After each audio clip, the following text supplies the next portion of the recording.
We are going to solve a CSIR NET June 2011 problem on mathematical physics. Let P and X, where n equals to 0, 1, 2 and so on, be a polynomial of degree n with real coefficients defined in the interval 2 to 4, and values n ranges from 2 to 4. If integration 2 to 4 Pnx Pmx dx is equal to delta Mn, the delta Mn is the Kronecker delta, then we have to find which of these four combinations satisfy this equation.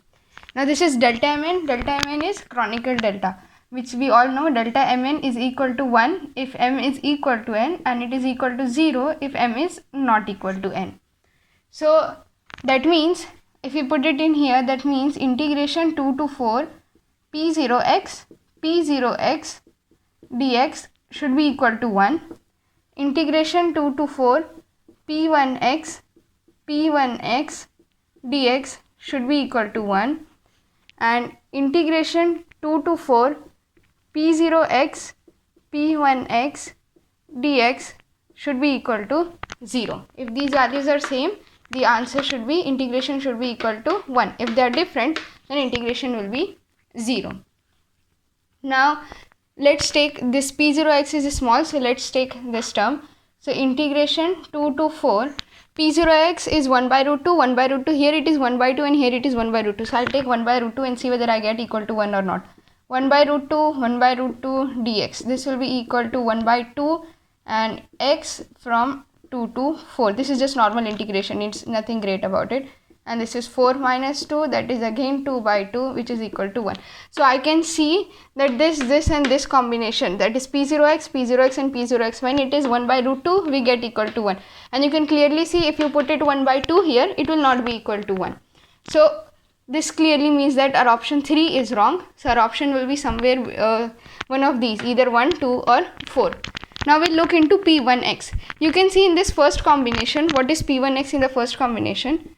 In the first combination, p1x is root 3 by 2 minus 3 minus x. This I can write as root 3 by 2. I'll take minus common outside, you'll have 3 plus x. This is the first one.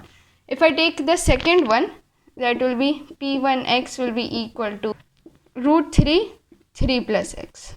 Okay. If I take the fourth one, because obviously third is not the answer, if I take the fourth one, I'll have p1x is equal to root 3 by 2 3 minus x. Now here you can see this value is containing 3 plus x, this is also containing 3 plus x, this contains 3 minus x. Now you know answer is only one of them, so it cannot be 3 plus x because there are two answers which are having 3 plus x. So the possible answer should be 3 minus x, but I am not exactly sure.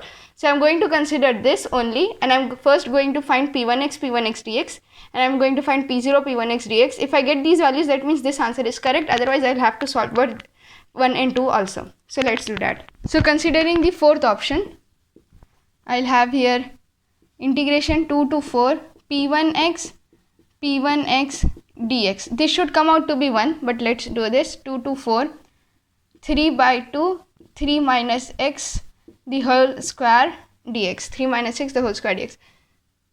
This will be equal to 3 by 2, it is a 9 minus 6x plus x square, and this is integration dx from 2 to 4. Then this will be, it is simple, you can also do this fast. 9x minus 6x squared by 2 plus x cube by 3. Put these values, 2 to 4. You put the values, what you get is, you'll get here 3 by 2, you'll have here 56 by 3 minus 18. Okay, I am lazy, so you can do all this integration, and then we'll have here, okay, we'll have here 3 by 2 into 56 minus 54 by 3.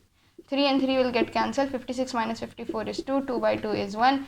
So this part is correct, that p1x into p1x dx is 1. Now we have to solve whether integration 2 to 4 p0x p1x dx is equal to 0 for this option 4.